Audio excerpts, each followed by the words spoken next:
Inaugurato a Raffadali il punto di erogazione del CPI Agrigento nei locali della ex scuola materna Pinocchio, dove saranno attivati corsi di alfabetizzazione di primo livello. A tagliare il nastro la nuova dirigente scolastica del CPI di Agrigento Antonella Ottilla e il sindaco della città Silvio Cuffaro. Ringrazio tantissimo l'amministrazione comunale nella figura del sindaco, ma di tutta l'amministrazione, nonché il personale docente e non docente della scuola e questi ragazzi meravigliosi che hanno bisogno di colmare un gap, il gap dell'educazione linguistica, perché sappiamo che il primo bisogno primario veramente nella scuola è quello di sapere leggere e scrivere. I nostri ragazzi hanno bisogno di uscire da qui con un gap colmato, magari la rifacciamo dopo se vuole. Che corsi verranno attivati? Verranno fatti un corso di alfabetizzazione e 2 corsi di primo livello.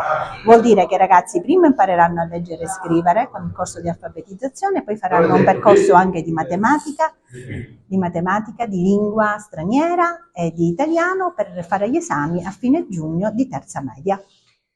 E quanti sono i partecipanti? Ma noi abbiamo 27 ragazzi per corso, quindi per 3 classi, veda lei, abbiamo veramente numeri importanti. A Raffadali non poteva restare fuori dal circuito dell'educazione culturale dei nostri ragazzi perché non sapevamo effettivamente dove collocarli. Qui abbiamo trovato un'ottima sede, la disponibilità appunto del mio personale scolastico, quindi speriamo di aver incanalato la giusta strada.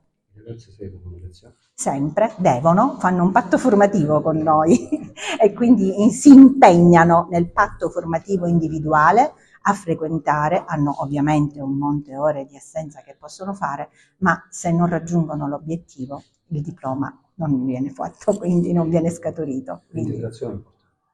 Integrazione, io non parlo di integrazione, io parlo di immersione.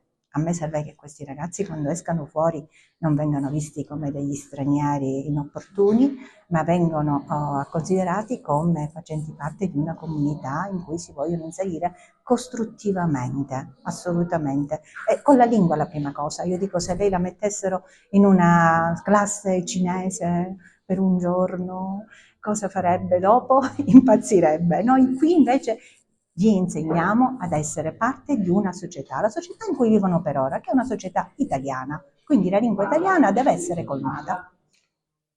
Io sentivo il lavoro di immersione che farà la scuola, il nostro ruolo è quello dell'integrazione, quindi insieme possiamo dare un futuro a questi giovani che ne abbiamo tanto bisogno.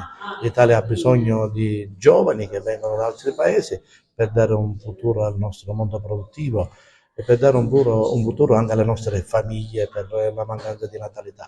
Quindi dobbiamo lavorare insieme affinché diventino cittadini italiani, non solo imparano la lingua, ma devono imparare le nostre regole, devono imparare i loro comportamenti, devono integrarsi e fare con i nostri giovani tutta una cosa.